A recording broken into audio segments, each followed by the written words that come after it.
combine semua kemenangan ni, saya rasa I'm not going to jinx it by saying he's got momentum, but ada macam the small waves of recovery.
Assalamualaikum, selamat datang ke episod 165 Keluar Sekejap bersama saya Syaril Hamdan dan tambah satu lagi kerjaya untuk Khairi Jamaluddin. Tak, I like things clean. Tapi office KS ni macam Siapa? Bobby's not been Cleaning. vacuuming. So anyway, Produk apa yang KJ peragakan ini? using the Dreamy. Dreamy. The Dreamy Z10. Z10. So this is latest product that we're working with. So the Dreamy H15 Pro Heat. Yang tu untuk basah dan boleh kering mop juga. dan vacuum sekali. This But one this is a one- cordless vacuum cleaner. Yang ni lagi kau kan? Ini ada suction power lagi kuat. Lagi kuat, auto empty. Bobby, put it back in the charging dock. Mana tadi? Ya, dia boleh, saya dipahamkan dia boleh ambil semua habuk selama 60 hari. 60 hari. 60 hari So tak payah nak yes, 60 days kosongkan dia punya storage ni. storage tersebut. Okay, Sebab kalau ada habuk maka dia punya suction power tu kurang sikit. I see. So episod KJ. Episod kali ni dibawa khas oleh Dreamy Malaysia. Dan jenama ini semakin dikenali di Malaysia. Of course lah, macam saya dan Syaril yang ada lifestyle yang aktif, kita memerlukan peralatan yang membantu kita memastikan rumah kita sentiasa bersih. Dan Pejabat kita pun. Studio kita pun. Ya, dan ini bukti yang kita buat sendirilah. Ya, betul. Sebab kita tak boleh mengharapkan pada Bobby. Dan Dan Dreamy sekarang ni dia macam saya tunjuk tadi, very aerodynamic, very sleek, very clean, latest technology. This is cordless vacuum cleaner. Yang Syaril punya apa?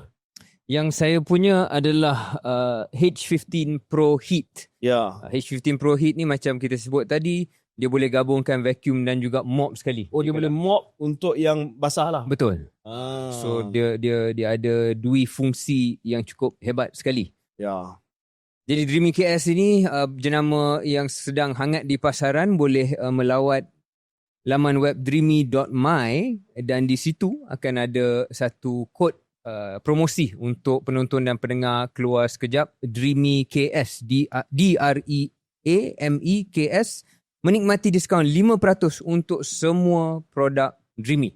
Jadi ambil peluang untuk mendapatkan perkakas dan peralatan anda. Ya, so satu lagi benda yang best about the Dreamy technology, dia boleh buat perbezaan antara karpet dan juga lantai biasa. Permukaan yang Permukaan yang berbeza, dia memang dah ada teknologi, so dia can detect what the surface is. Okey.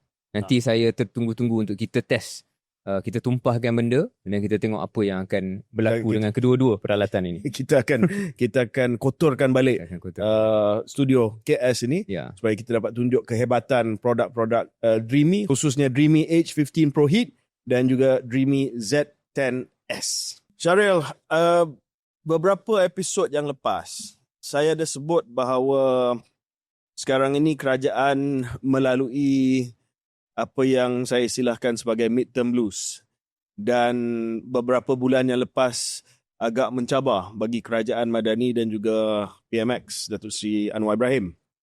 Tetapi saya rasa minggu lepas campur dengan minggu ni lah. I think he had a good week. Dan memang bila berada dalam keadaan di mana tidak ada banyak berita baik, semakin ramai yang mengkritik sampai ada demonstrasi turun, mereka ataupun kerajaan tercari-cari berita baik lah ataupun berita yang bagus dan juga momentum. Bila dah hilang momentum, nak membina semula momentum bagi satu kerajaan ataupun satu pentadbiran tu sangat-sangat susah. You lose your momentum, it's very difficult to regain that momentum. Tetapi saya nampak there were some clear wins for PMX this week.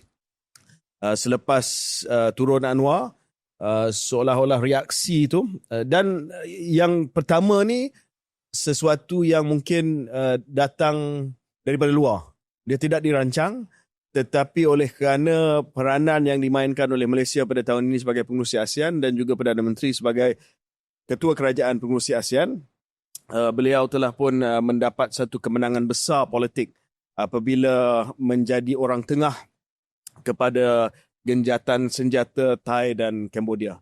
Dalam episod Kena Soal yang lepas, kita ada bincang sedikit sebanyak tentang perang ataupun tentang konflik konflik sempadan antara Kemboja dan Thailand, dan kita pun dah tahu sekarang ini bahawa satu genjatan senjata telah pun dicapai selepas Perdana Menteri Kemboja Hun Manet dan juga pemangku Perdana Menteri Thailand Phumtham Wechayai telah pun dia jemput ke Putrajaya, ke Sri Perdana untuk menghadiri satu sidang kemuncak ataupun satu Peace Summit di mana sidang ini dianjurkan oleh Malaysia sebagai pengerusi ASEAN, Amerika Syarikat dan dengan kerjasama China.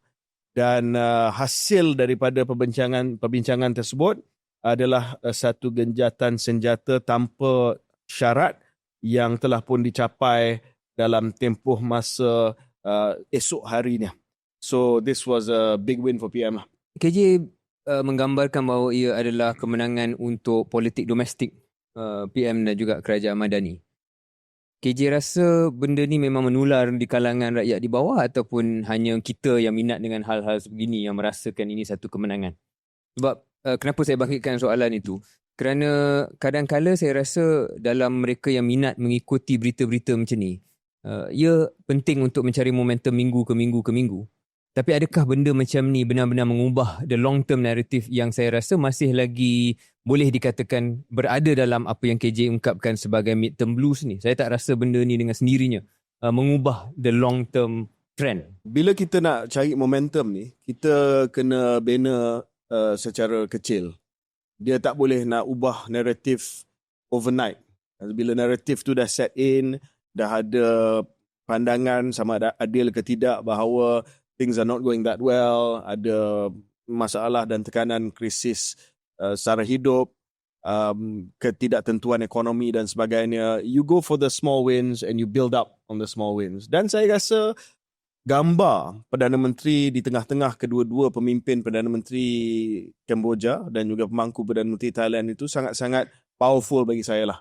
Dan I think sedikit sebanyak bukan hanya di kalangan orang macam kita yang mengikuti perkembangan antarabangsa, tetapi rakyat biasa melihat ini sebagai satu kehebatan ketokohan Perdana Menteri di pentas diplomasi. Kita boleh mengkritik Perdana Menteri dalam pelbagai aspek, tetapi saya rasa he is very comfortable seperti mana yang kita sebut di pentas antarabangsa. Ini memang satu benda yang dia ada kekuatan dari segi diplomasi, dari segi macam mana nak mainkan peranan watak besar daripada negara yang medium country ataupun medium nation, dan saya melihat bahawa he moved very quickly, he was very decisive, convinced both prime ministers to come, walaupun pada awalnya mungkin tidak mudah untuk mereka terima. Macam kita sebut dalam Kena Soal kan, Syaril, kalau sekiranya mungkin negara lain yang mungkin tidak ataupun Perdana Menteri lain yang menjadi pengerusi ASEAN yang tidak ada stature macam Anwar Ibrahim, saya rasa mungkin they wouldn't have come. Yeah. So, dalam politik KJ, saya punya andaian ialah kadang-kadang kekuatan seseorang itu boleh menjadi kelemahan dia. Dan dalam hal ini, saya sangat setuju bahawa kekuatan besar PMX sebagai seorang individu ialah bagaimana dia dapat menzahirkan ketokohan di pentas antarabangsa terutamanya. Ini campur dengan kemampuan dia dalam beroratory, dalam ucapan beliau, dalam cara dia menyusun ayat dan just the presence and stature. Memang saya tak nafikan antara yang terbaik dalam sejarah semua Perdana Menteri Malaysia yang ada. So itu memang kita tahu kemampuan dan kehebatan dia. Tetapi dengan ketokohan dan kekuatan itu jugalah kadang-kala dia akan dikritik sebagai terlalu sibuk di antarabangsa, terlalu banyak berjalan, terlalu banyak dilihat happy dan suka dalam zon yang zon diplomasi dalam pentas antarabangsa. Dan bila benda itu berlaku selari dengan masalah ataupun cabaran ekonomi seperti mana yang digariskan KJ tadi, apa yang orang kurang selesa dan sebagainya, soal demokrasi dalam Malaysia, soal janji tak ditepati, soal ekonomi, sara hidup dan sebagainya, di situlah kadang-kala ada ironi, ada paradox. Your advantage becomes your weakness because people say, look, inilah sebabnya anda bukan yang sesuai dengan keadaan ekonomi sekarang. Kalau dalam minggu ini, cerita yang best hanya gejatan senjata Thailand dan Kemboja, mungkin saya cenderung untuk setuju dengan Syaril lah. Tetapi he's had a couple more wins after that. Yang kita akan bincang. So combine semua kemenangan ni, saya rasa I'm not going to jinx it by saying he's got momentum. But ada macam the small waves of recovery dari segi dia punya narrative, dia punya mojo lah, kerajaan ni, dan kita akan sentuh kemudian. Tapi can I just finish off that point? Sebab kadang-kala saya cakap point ni, saya fikir pasal KJ sendiri. Sebab ketokohan dan kehebatan KJ di mata orang yang minat KJ lah, yang tak suka KJ tu tak ada apa-apa lah kan. Yang suka KJ itu adalah kemampuan dalam mentadbir ataupun mengurus satu kementerian bila KJ dapat mengurus krisis COVID dan sebagainya, dan juga kemampuan oratory dan ucapan KJ menginspirasikan orang. Okay, so even your detractors dalam UMNO misalnya akan mengakui this is, tapi itu jugalah yang dilemparkan kembali. Sebab inilah KJ ni seorang yang elit. Sebab inilah KJ ni tidak sama jiwanya dengan majoriti keahlian dan sebagainya. Itu yang saya maksudkan. Kadang-kadang kekuatan itu yang membuatkan anda menyinar, itu jugalah yang akan menyebabkan you seem a bit out of touch. Not in reality, tetapi itu juga the attack point. Yeah. So I'm trying to draw that parallel there. Yeah. Tapi takkan sebab benda tu kita nak membodohkan diri kita. You know what I mean? Yeah, I know what you mean. Anwar is well capable of doing that, so he might as well do that. No, I agree. I'm just saying untuk penonton kita memahami, bagi minda mereka yang tak suka pada individu itu, dia akan lihat bukan benda tu sebagai menahan diri daripada impress.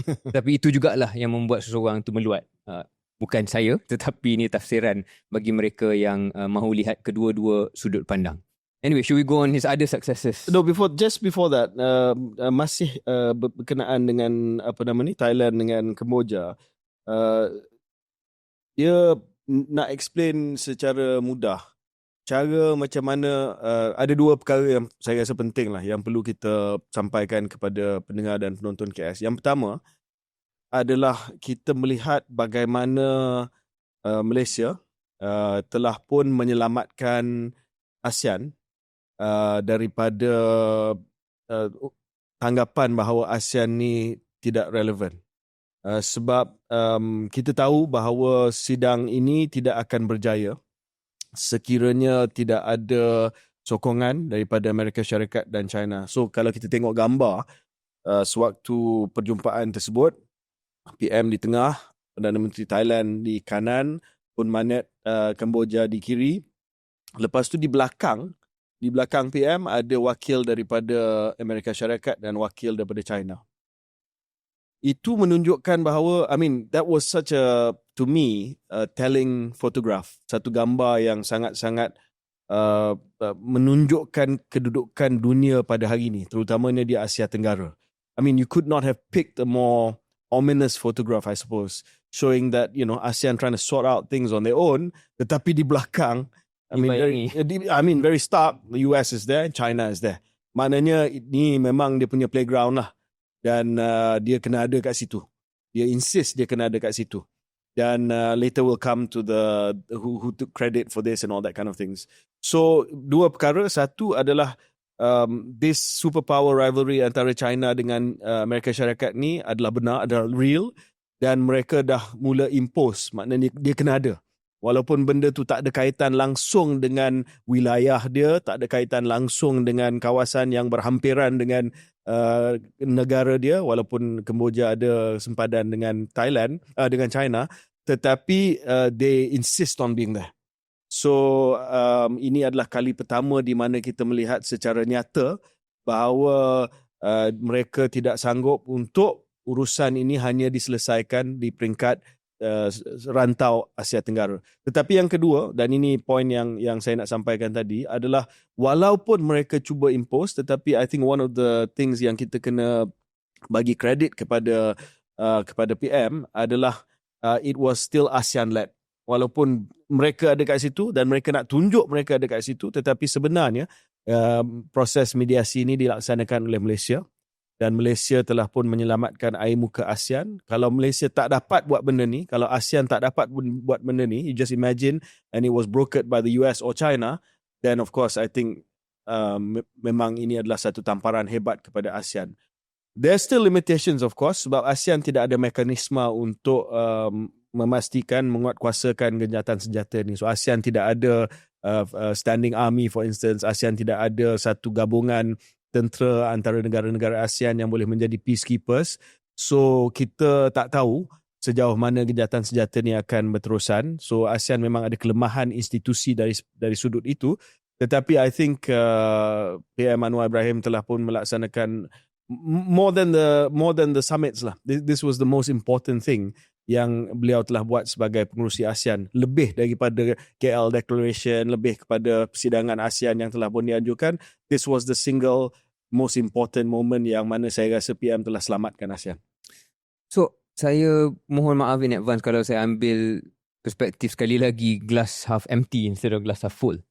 Sebab tafsiran KJ tu ada merit dia, tapi tafsiran berasaskan fakta yang sama, yang mungkin glass half empty, berbunyi begini KJ, iaitu apa yang berlaku ialah Malaysia yang ke depan, bukan ASEAN. Sudah tentu atas platform sebagai pengerusi ASEAN, tetapi ia lebih kepada Malaysia itu sendiri. Dan itu yang kita cakap 2-3 kali, dan juga PM lah yang mempunyai stature.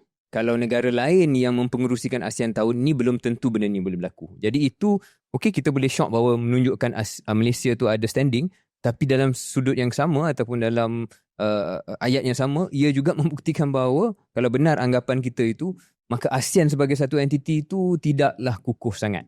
The other hujah KJ ialah benar China dan Amerika Syarikat memberikan ruang untuk pengerusi ASEAN Malaysia ke depan dari segi host dia, dari segi mengumumkan gencatan dan sebagainya.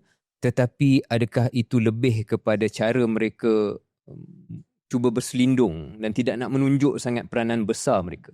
Barangkali boleh juga kita tafsirkan bahawa benda ini adalah yang brokered really by US and China and Malaysia, and ASEAN became almost an afterthought, just so that nampak macam tidaklah jelas sangat bahawa ia kurang menyengat dalam aktiviti ini ataupun dalam kerja ini. I think fair observation, tetapi ada beberapa lagi negara ASEAN yang boleh mainkan peranan yang sama. Not all ASEAN countries yang ada pengaruh yang sama, tetapi saya boleh imagine kalau sekiranya Indonesia contohnya menjadi pengerusi ASEAN, mampu melaksanakan peranan yang sama. Singapore, maybe. Philippines could have, sebab ini antara negara-negara yang lebih besar, yang lebih established, original ASEAN countries. So, nak kata hanya pada Malaysia saja dan negara-negara ASEAN yang lain tidak ada pengaruh, saya rasa tak adil bagi mereka. Tetapi I understand the point that not all ASEAN countries can do it. Tetapi, saya nampak bahawa apa yang dilaksanakan oleh PMX adalah untuk menunjukkan bahawa ASEAN ASEAN mampu untuk memainkan peranan dalam menyelesaikan masalah dalaman mereka. Just dalam dialog, maybe dialog conveners, but also mediators, saya rasa. Sebab ada tekanan daripada China, ada tekanan daripada Amerika Syarikat, dan kita akan pergi kepada perkara tersebut. Tetapi saya rasa Kemboja dan Thailand juga tidak mahu dilihat untuk dibawa ke meja rundingan oleh Amerika Syarikat dan China. Walaupun ada tekanan di belakang tabir, mereka nak juga perkara ini diselesaikan oleh one of the neighbouring countries, supaya tak nak dinampak bahawa okay, we cut a deal with the US, we cut a deal with China. So of course dia bukan satu peranan yang perfect ASEAN. Of course kita kena menerima peranan yang agak kecil, diminished compared to the two superpowers dalam rantau ini, iaitu China dan ASEAN. Tetapi I prefer to look at it as glass half full, that ASEAN masih lagi relevan, dan walaupun bukan semua negara ASEAN boleh mainkan peranan seperti PMX dan Malaysia, tetapi dalam keadaan dan juga dengan kepimpinan yang betul tertentu, ASEAN still has a role to play in settling our own affairs. Saya cuma berharap bahawa dalam benda yang lebih sukar, contohnya di Myanmar dan sebagainya dan Laut Cina Selatan, ASEAN juga boleh membuktikanlah that masih ada peranan yang lebih kuat dan bukan hanya dalam this particular case. And just last sebelum kita sambungkan cerita ni dengan berita baik yang kedua, adalah berkenaan dengan reaksi Amerika Syarikat. Ni yang paling ni yang paling lucu sikit lah, sebab of course kalau kita tengok pada kenyataan Setiausaha Negara, Menteri Luar Amerika Syarikat Marco Rubio, dia kata dia puji dan dia mengiktiraf kepimpinan PMX kerana berjaya menganjur dan memediasi rundingan damai yang membawa kepada gencatan senjata tanpa syarat antara Thailand dan Kemboja.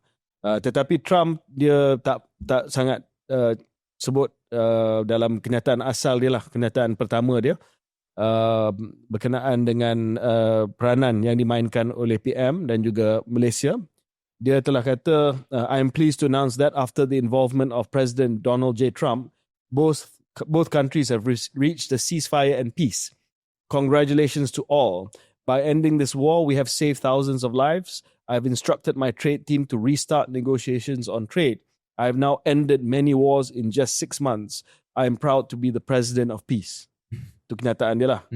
So di situ kita nampak bahawa dia ambil kredit. Dia kata dia adalah sebab kenapa konflik ini dapat direda. Dan ketiga, dia memberi isyarat bahawa kejayaan ini datang sebab dia guna leverage ataupun dia guna tekanan perdagangan, basically the tariff lah. Kalau awak berdua setuju untuk gencatan senjata, kita akan pastikan ataupun kita tidak akan kenakan tarif yang lagi tinggi dari segi ekspor Thailand dan juga Kemboja ke Amerika Syarikat. Ya, tu saya rasa banyak lagi dalam seminggu ni yang Trump telah keluarkan kenyataan untuk ambil kredit kepada segala-galanya. Tapi sayangnya terkini beliau menyebut bahawa sebarang usaha untuk mengiktiraf negara Palestin itu sebagai satu tindakan yang tidak akan disokong. And dia terkini telah meletakkan tarif 35% terhadap Kanada. Dan alasannya, barangkali banyak alasan, salah satu alasannya adalah Kanada sudah menyertai beberapa negara blok barat yang lain yang ada hasrat untuk mengiktiraf negara Palestin. Kita mungkin boleh kembali pada topik itu kejap lagi, tapi dah alang-alang cakap tentang tarif KJ.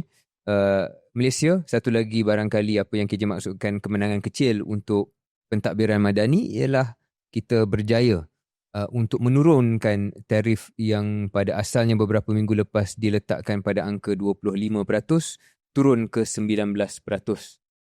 Dan ini antara kita salah satu daripada 90 lebih negara yang telah diumumkan pelarasan tarif terkini 19%. Dan sebelum kita mengulas tentang implikasinya, apa yang perlu Malaysia give up dan sebagainya, yang saya rasa penting untuk kita bincangkan, penting juga kita mengiktiraf bahawa tarif ini, bila kita lihat penurunan, kita kena lihat juga relatif dengan negara-negara lain lah. Dan kalau saya tengok negara-negara lain, Indonesia pun 19%, Filipina naik 17 ke 19, ke 19 juga, Vietnam 20%, dan ada satu lagi negara tak silap saya juga 19%. Jadi di situ banyak negara yang akan happy sedikit lah dengan pengumuman terkini ini. Itu Kemboja dan Thailand pun 19%. 19% Kemboja dan Thailand. Gencatan senjata. So 19% seems to be the average, at least for some of the countries dalam ASEAN. Singapura tak silap saya masih kekal 10. 10. So they are probably the happiest. Tetapi kita penting bukan hanya turun daripada 25 ke 19, tetapi pentingnya kita tidak terlalu tinggi berbanding negara-negara lain serantau. Sebab kita bersaing dalam banyak perkara lain dengan negara-negara jiran. Kita bukan hanya nak tengok angka yang mutlak yang kita dapat, tapi angka kita berbanding dengan negara-negara lain. Kalau kita turun tapi orang lain turun lebih banyak pun menjadi satu cabaran kepada kita. Jadi setakat ini nampak 19 tu kira okey lah. Apa tafsiran KJ dari segi apa yang telah kita terpaksa beri laluan ataupun sedikit sacrifice yang kita buat, terutamanya dalam soal JAKIM dan halal misalnya? Saya difahamkan antara perkara yang Zafrul sibuk sejak beberapa minggu ini untuk memastikan bahawa kita dapat menurunkan tarif kita daripada 25% kepada paras yang lebih rendah lah, dan kita ucapkan tahniah kepada beliau sebab dari segi pencapaian kasar beliau telah pun berjaya. 19 is lower than 25. Tetapi apa yang perlu kita tanya adalah apakah perkara-perkara yang telah pun dipersetujui untuk memastikan bahawa tarif itu dapat berjaya diturunkan. Sebab memang logiknya adalah Malaysia telah pun setuju untuk beberapa permintaan, dengan beberapa permintaan daripada Amerika Syarikat supaya tarif itu dapat diturunkan. Amerika Syarikat tidak akan turunkan tarif itu semata-mata kita mainkan peranan mediasi antara Thailand dan Kemboja. We must have given something ataupun we must have considered. Cuma saya ada dengar sebagai contoh, kita telah setuju untuk lebih terbuka kepada pensijilan halal daripada Amerika Syarikat. Apparently itu yang antara benda yang kita concede, dan di sini disebabkan ini isu halal, saya rasa memang sangat penting untuk MITI dan juga kerajaan cepat-cepat menjelaskan produk apa yang kita cakap ni. Boleh jadi benda ni soal pharmaceutical. Bukanlah kata benda pharmaceutical kurang penting, tetapi dia berbeza dengan makanan yang diimport ke dalam Malaysia misalnya. Jadi di sini kena jelas apa yang kita sedia kompromi. Mungkin ada memang sebab-sebab tertentu yang kita rasa tidak akan memburukkan ataupun mencederakan soal halal dalam konteks ini. Tak ada orang sebut tentang the cloud levy tu. Nothing yet. Nothing dalam report yang kita baca setakat ini. Itu pun ada bangkitkan isu tu, cloud betul, levy. dalam episod tempoh hari. Saya cek dengan ChatGPT apakah konsesi lain yang dibuat oleh negara-negara lain. So the report says, contoh Indonesia yang dapat juga 19%, persetujuan mereka membeli 50 Boeing aircraft untuk ada komitmen untuk import $15 billion of energy imports, $4.5 billion agricultural products, jadi bahan pertanian, barang pertanian, produk pertanian, menghentikan levy on US exports to Indonesia, dan this is the interesting bit, impose penalty tariffs on Chinese goods transshipped through Indonesian ports. Itu sangat sensitif. Transshipment ni adalah barangan daripada China singgah kejap ke negara ketiga sebelum pergi ke Amerika Syarikat. So apa yang Indonesia katanya memberi komitmen kepada US ialah kita akan ambil tindakan kepada transshipment tersebut. Again, I'm waiting to see what China does, if anything. Vietnam provide preferential market access for US goods. Okay, tu tak jelas apa exactly. Allow 0% tariffs on US imports into Vietnam. Filipina open market treatment for US exports again. Pledges to boost imports of US soy, wheat and pharmaceutical products.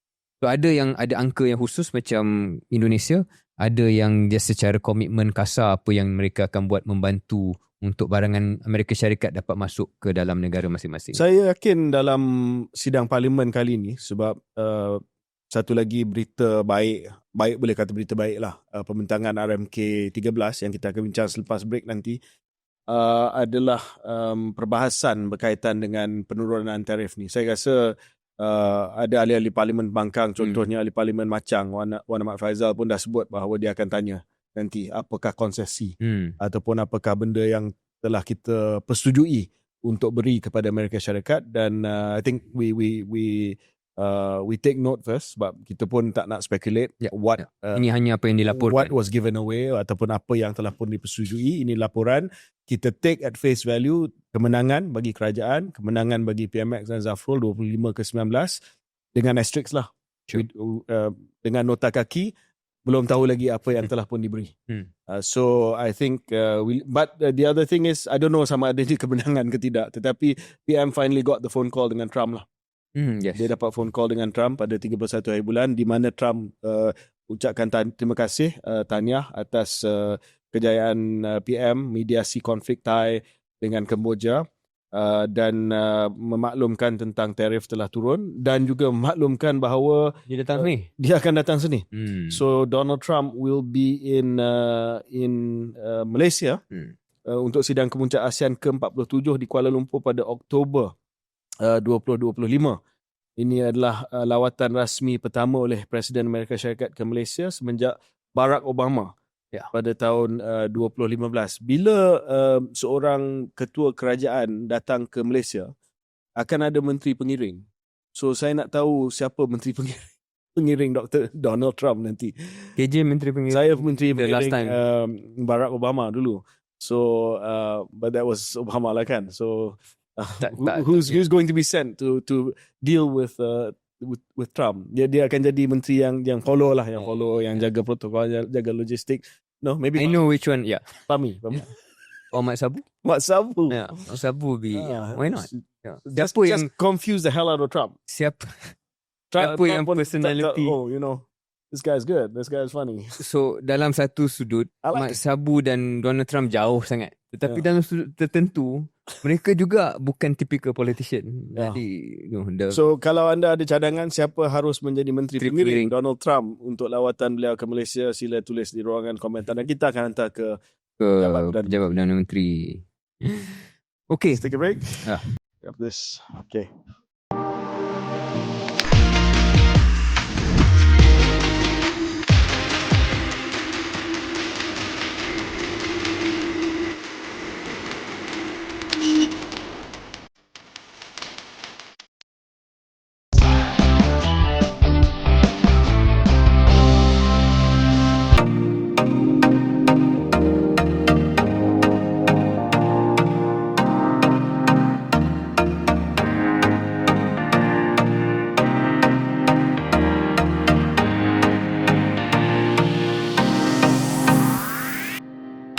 Keluar sekejap yang dibawa khas oleh Dreamy Malaysia. Dreamy Malaysia sedang mempromosikan dua produk hebat mereka. Pada di belakang saya ni adalah Dreamy Z10S Station, dan Z10S Station ni memang bukan vacuum biasa. Dia ada 2 kali dust reveal LED light, maknanya ada lampu bila nak vacuum, so senang nak nampak habuk yang halus, dan sedutan dia pun sangat-sangat kuat. It has strong suction. Lepas tu yang paling best, sistem buang habuk automatik boleh tahan sampai 90 hari. Tadi saya sebut 60 hari. 90 hari. Tak payah selalu kosongkan. Jadi letak saja, dia akan kosongkan habuk dalam stesen ini 90 hari. Dan reka bentuk anti-tangle suction, penapisan 99.99% dan masa operasi sehingga 70 minit. Semua ini menjadikan pembersihan lebih mudah, bersih dan efisien. Dan kalau anda serius tentang kebersihan rumah, inilah jawapannya. Saya punya pula? Saya punya pula Dreamy H15 Pro. Dreamy H15 Pro ni bukan mop atau vacuum biasa, dia gabungan kedua-dua, dan mop ini dia boleh guna air panas 85 darjah Celsius. Jadi masuk air ke dalam peralatan ini dan dia akan panaskan ke 85 darjah Celsius. Kemudian bila dah habis mop dan sebagainya, dah habis vacuum dan mop, dia akan cuci sendiri. Dia akan naikkan suhu air yang dah sedia ada tu kepada 100 darjah Celsius dan dia akan boleh jadi self-cleaning. Sedutannya juga kuat. Dia boleh baring 180 darjah untuk masuk ke ruang sempit dan tak kusut rambut dengan Tangle Cut. Teknologi Tangle Cut ini, dan juga lengan robotik gap free. Sekali lagi, kedua-dua teknologi ini mampu untuk masuk ke dalam sudut dan mencapai ke dalam sudut-sudut yang biasanya sukar. Pendek kata, sapu boleh, mop pun boleh dan dia siap guna air panas. Memang power sekali. Dan KJ, seperti biasa, partnership kita pada hari ini menyaksikan bahawa Dreamy Malaysia memberikan promosi 5% kepada apa saja produk Dreamy. Pergi saja ke laman web dreamy.my. Cuma kod itu hanya terpakai pada 10 Ogos ke atas. Kodnya adalah DREAMEKS, DreamyKS. Dan Syaril, selain daripada kehebatan ciri-ciri dia, saya nampak design dia sangat cantik. Ya. Bila saya tengok design dia, saya bersemangat nak beli dan nak bersihkan rumah saya. Bila benda yang cantik kita kena guna. Kita bersemangat untuk guna. Ya. Saya nak jadi pemvacuum yang terhebat di Malaysia. Baiklah. Ya. Okay, berita baik. Going more on the good news. Tadi kemenangan diplomasi, kemenangan perdagangan, dan disusuli pula dengan kemenangan pembentangan. Kemenangan pembentangan. I mean, not, it is what it is. Dia belum pelaksanaan lagi. Sure. Tetapi pembentangan pada... How do you mess up pembentangan? 31 bulan. You can mess up. You can mess up kalau benda tu... ada gap, right. Kalau ada visible gap lah, kalau tak disebut. So kita, bila saya rasa Syaril pun pernah terlibat dalam persiapan belanjawan, kita pastikan bahawa every sector is mentioned lah. Yeah. Sama ada pesara kerajaan, sukan, kesihatan, wanita, semua kena. So I mean, I've seen some speeches pembentangan yang ada gap. Mungkin kurang sikit tekanan yang diberi kepada sektor-sektor tertentu dan orang bising. So I think walaupun for pembentangan the bar is a bit low, but I think it was done reasonably well. Pembentangan rancangan Malaysia ke-13 untuk tempoh masa 2026 hingga 2030 yang dibuat oleh PMX yang bertemakan Melaka Semula Pembangunan. Rancangan Malaysia ke-13 menjadi kerangka pembangunan nasional yang berteraskan konsep madani, inklusif, lestari dan berdaya saing. So just a quick explainer for our listeners and our viewers. What is Rancangan Malaysia? Apakah itu Rancangan Malaysia? Rancangan Malaysia ni adalah satu dokumen bersifatkan sebagai rancangan induk kepada semua dasar-dasar kerajaan dalam tempoh masa 5 tahun. Ia berbeza sikit dengan 5-year plan yang associated dengan negara-negara komunis zaman-zaman dulu. Ini lebih kepada, pertamanya, ia akan menceritakan tentang jangkaan ekonomi makro dunia dan juga negara. So sebab itu sangat penting untuk dokumen ini menunjukkan ataupun mempamerkan petunjuk-petunjuk utama makroekonomi, inflasi, pertumbuhan KDNK, defisit fiskal, produktiviti buruh dan sebagainya. Dan ia juga selain daripada itu akan meletakkan sasaran ataupun aspirasi. Negara kita akan jadi negara macam mana selepas 5 tahun. Jadi untuk rancangan Malaysia ke-13, dia kata tersenarai dalam 30 ekonomi utama dunia, 12 yang teratas dalam daya saing global, kongsi pendapatan buruh meningkat kepada 45%. Maksudnya keuntungan negara ini tidak dikaut hanya oleh bos-bos saja, tetapi lebih akan pergi kepada golongan pekerja dan golongan buruh, menjadikan negara lebih adil. Defisit fiskal di bawah 3% daripada KDNK, kadar penyertaan tenaga buruh wanita mencecah 60%. Ia juga menceritakan berapa banyak kita akan belanjakan dalam 5 tahun yang akan datang. So dia letak bahawa perbelanjaan itu adalah 611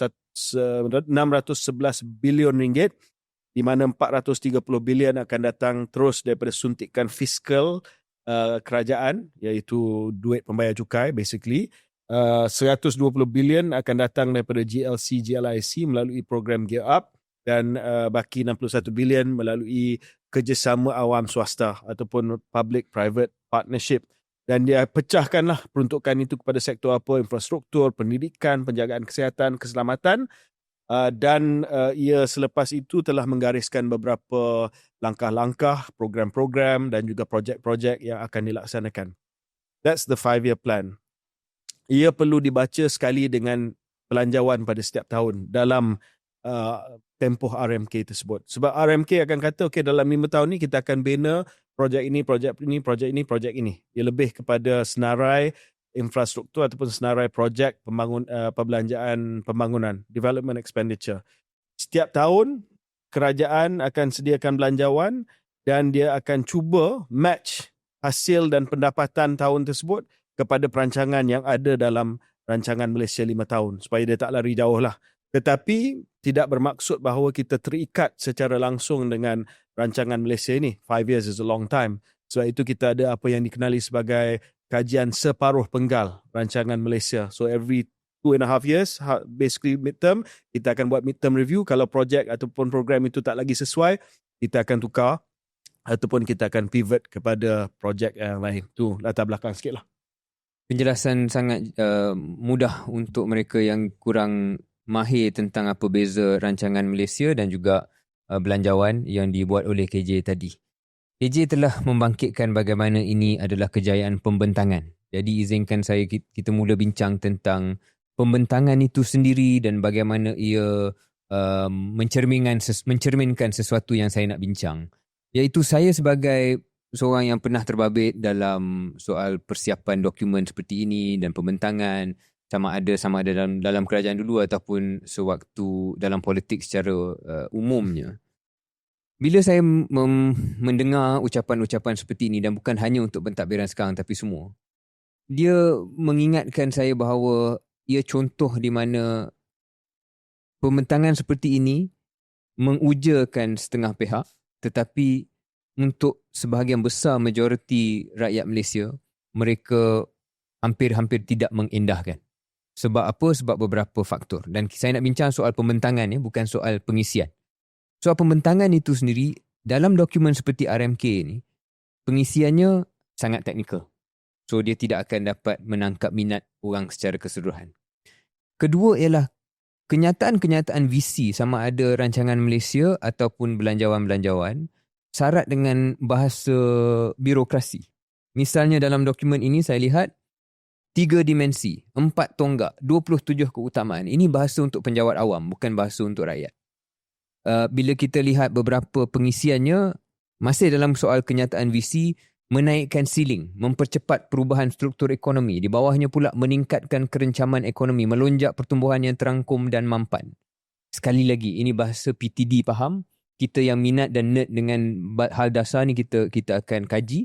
Tetapi sebahagian besar rakyat tidak akan mengendahkan. Sebab dia tak dapat merasa apa maksud kerencaman ekonomi misalnya. Faktor ketiga ialah selepas kita masuk ke pengisian besar ataupun yang lebih membutir dalam dokumen seperti ini, dia akan letak KPI. KPI dia juga bukan benda yang mudah dirasa oleh rakyat. KDNK, sasaran fiskal, indeks persepsi rasuah, pendapatan buruh, mana KJ telah sebutkan beberapa KPI tersebut. Sekali lagi, bukan kita kata pengisian ni tak bagus. Ini penting dalam kita track bagaimana ekonomi kita sedang berprestasi. Tetapi dalam dunia media sosial, dalam dunia media, sangat-sangat sukar untuk bahasa seperti ini dan indikator seperti ini dirasai dan dijiwai oleh rakyat. Keempat KJ ialah, dahlah KPI sebegitu, biasanya KPI ini sendiri berulang-ulang. Dan jarang sekali industri media dan kewartawanan kita yang akan cek sama ada sasaran RMK sebelum ini dicapai atau tak dicapai. Dan sama ada KPI yang disebut itu, adakah KPI yang sama yang pernah disebut tetapi dilaporkan seolah-olah itu benda yang baru. Dan di sini, apa yang disebut KJ tadi, 30 ekonomi terbesar di dunia, 12 terataan daya saing global, indeks persepsi rasuah, meningkatkan perkongsian pendapatan buruh kepada 45% daripada KDNK. Semua 7 KPI ini, I think almost word for word KJ, dah disebut oleh PMX pada Julai 2023 sewaktu ucapan kerangka ekonomi madani. Tak jadi masalah untuk dia mengulang KPI. In fact, baguslah. Tak ada KPI yang berubah-ubah. Tapi yang saya nak sebut di sini ialah, setakat yang saya baca berita, not a single Malaysian press made up ataupun reported the fact, melaporkan bahawa ini adalah KPI sama yang telah diumumkan 2 tahun lepas. That tells you, itu yang menjadi, saya rasa, cerminan kepada kualiti pengisian perbahasan dalam hal-hal dasar ini sangat jauh daripada apa yang benar-benar dapat dirasai oleh rakyat. Dan our politics and our economics, I suppose, our politics lah, suffers from it a bit. Sebab bila kualiti itu berada dalam tahap yang tak berapa best, tak berapa tinggi, dan kita akan impress dengan satu pembentangan, kita lupa bahawa benda ni dah disebut sebelumnya dan kita tak kaji. Misalnya lah, adakah bila kita sebut tentang artificial intelligence, digital, benda ni dah disebut dalam kajian Paruh Penggal RMK12, apa update setakat ini, dan tidak ada tekanan untuk mana-mana kerajaan menjelaskan apa yang telah dicapai ataupun tak dicapai sebelum ini. Soal sasaran-sasaran yang telah disebut 2 tahun lepas, patutnya media boleh memberi sedikit tekanan kepada kerajaan, apa track record ataupun sasaran kita setakat ini, apa yang telah kita capai. Bila kerajaan sebut bahawa dia nak meningkatkan produktiviti buruh, targetnya 3.6%, sama dengan target RMK12 saya cek semalam. And so far we've only been managing, sub 3% labor productivity setiap tahun. So bila kita sebut 3.6% tu, dia macam ayat tu wujud dalam satu vacuum. Media akan laporkan sebagai satu sasaran yang mungkin hebat, tetapi patutnya kualiti perbahasan kita adalah why didn't we achieve before this. Dan bukan nak menyalahkan mana-mana pentadbiran, but that's the quality of debate we should be having yang kita tidak ada. So itu sedikit sebanyak gambaran ataupun komentar awal saya tentang RMK dan konsep bagaimana kita membentang dokumen-dokumen besar ekonomi kita, dan juga the scrutiny ataupun the lack of scrutiny on these documents every time it is dibentang. Ya, itu lebih kepada perbahasan dan juga perbincangan polisi yang berlangsung di peringkat rakyat jelata lah, yang dibantu oleh media dan sebagainya. Biasanya bila ada pembentangan plan besar macam RMK ataupun sometimes budget, tapi budget dia lebih spesifik lah, orang boleh tangkap dengan cepat. Orang nak dengar tentang bonus, orang nak dengar tentang pemotongan cukai, orang nak dengar tentang pelepasan cukai. So budget dia punya news consumption and news debate easier sikit. Right. Sebab orang tahu apa yang dia nak dengar, dia nak tahu apa dia punya goodies yang diberi oleh kerajaan. RMK ni dry sikit lah, sebab dia lebih kepada okay, this is the plan for the next 5 years. Tetapi dari segi goodies, dari segi cukai, dari segi bonus, saya akan simpan untuk ucapan belanjawan. So I've always felt that RMK ni memang dia suffer daripada apa yang saya sebutkan tadi lah. Tak tahu kat mana nak tangkap. Sebab dia memang satu pembentangan dan juga satu dokumen yang very high level lah. Orang pun tak berapa faham sangat. Orang angguk je lah, kata okay, nice, good, yeah, let's go. So that's what RMK always suffers from. Tetapi saya rasa ada beberapa perkara yang saya nak draw attention, yang bagi saya lah agak lain sikit daripada setiap RMK akan lain daripada RMK sebelum tu, sebab saya nampak they capture the time lah, they capture the challenges and the spirit of that particular 5 years. Dan untuk ini saya nampak keutamaan kedua. Ada beberapa tonggak, ada dalam 7 tonggak dalam RMK. Again, very typical EPU punya language lah. EPU punya language ni, okay, dia kena ada tema, dia kena ada tonggak, dia kena ada teras, dan dia kena ada program. So, I mean, you can never run away from bahasa dan juga struktur EPU. So, sekarang ini dia panggil tonggak. So, antara tonggak yang saya nampak menarik kali ni, di mana mereka telah put front and center tonggak ini, adalah berkaitan dengan persediaan menuju negara tua. I think this is quite significant. Sebab kita belum lagi secara serius, bila dia dibentangkan dalam RMK, dia akan jadi national policy. So, setiap kementerian akan jadikan benda tu, tonggak itu sebagai sebahagian daripada policy mereka. So, persediaan menuju negara tua, ekosistem penjagaan jangka panjang yang mampan, so care for elderly, mempersiap pasaran buruh. So, talking about extending the retirement age. Ada juga berita yang mengatakan bahawa mungkin tak boleh keluarkan EPF lump sum. Ya, kita dah agak benda ni akan datang. Sebab satu tekanan kepada EPF bila dah ada ramai orang yang tua dan bersara. Yang kedua, takut dia akan belanja habis. So, withdraw monthly supaya dia lebih sustainable.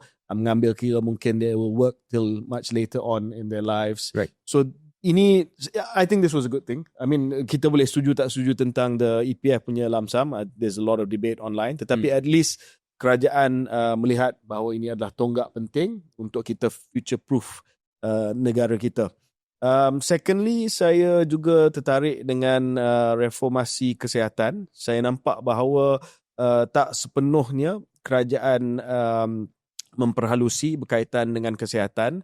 Saya rasa belum lagi sedia untuk membuat keputusan berkaitan dengan bagaimana sistem kesihatan kita akan dibiayai untuk 5 tahun akan datang, sama ada terus dibiayai oleh tax revenue sahaja ataupun ada sistem national insurance. Mungkin belum sampai tahap tersebut. Ada juga beberapa sub-sasaran yang saya nampak agak menarik yang boleh kita highlight. Yang pertamanya, of course dalam pendidikan, yang klise itu pencapaian PISA setara dengan purata antarabangsa lah. That one is, I mean, every RMK will say that. But one thing was interesting, kadar graduan bekerja setara dengan kelayakan pendidikan, 70%. Underemployment. Yeah, so that one addresses underemployment. Saya tak nampak sebelum ni sangat ada sasaran yang jelas macam itu. Sebab dia acknowledge, okay, sekarang ni ini bukan soal employability, tetapi ini soal underemployment. That you are given a job yang setaraf dengan your qualification. So for instance, somebody yang ada masters dalam science not working as a telemarketing agent, for instance. So that's a good sasaran, 70% pada tahun 2030.